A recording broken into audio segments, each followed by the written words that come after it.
ప్రభునందు ప్రియమైన వారలారా, మీరంతా బాగా ఉన్నారని, అనుదినము వాక్యం చదువుతూ ప్రార్థన చేసుకుంటూ ఆత్మీయంగా బలపడుతున్నారని ఆశిస్తున్నాను.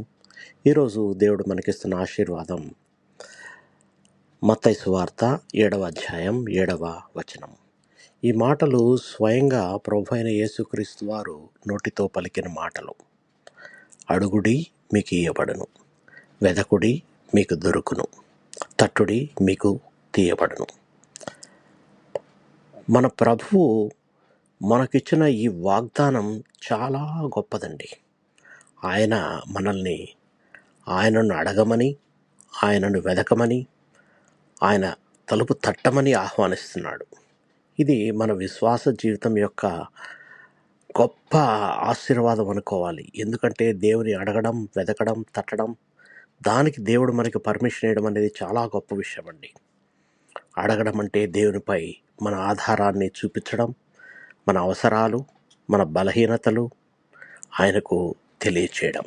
వెదకడం అంటే మన జీవితాల్లో దేవుని చిత్తాన్ని వెదకడం, ఆయన మార్గాన్ని తెలుసుకోవడం.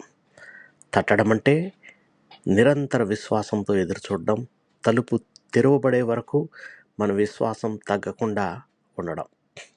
దేవుడు మనకు తలుపు మూసేవాడు కాదు.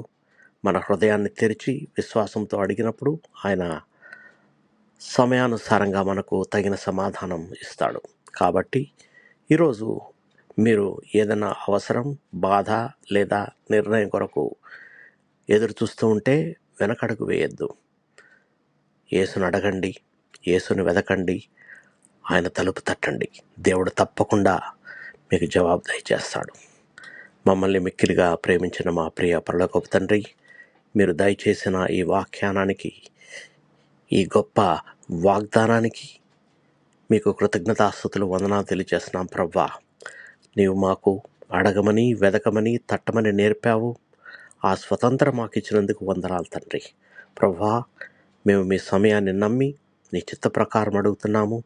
మా హృదయాలను మీ చిత్తానికి అనుగుణంగా మార్చమని అడుగుతున్నాము. మా ప్రార్థనలకు సమాధానం దయచేయండి. మా జీవితాల్లో మీ మహిమ కనబడినట్లు చేయండి. మా ప్రభు రక్షకుడైన యేసుక్రీస్తు పరిశుద్ధ నామంలో ప్రార్థించి వేడుకొనుచున్నాము తండ్రి. Amen, amen. దేవుడు మిమ్మల్ని బహుగా దీవించునుగాక. మీకు ఎవరికన్నా ప్రార్థన అవసరత ఉంటే నా వాట్సాప్ నెంబరు ఇవ్వబడింది. మీరు నాకు మెసేజ్ పెట్టచ్చు, ఫోన్ చేయొచ్చు.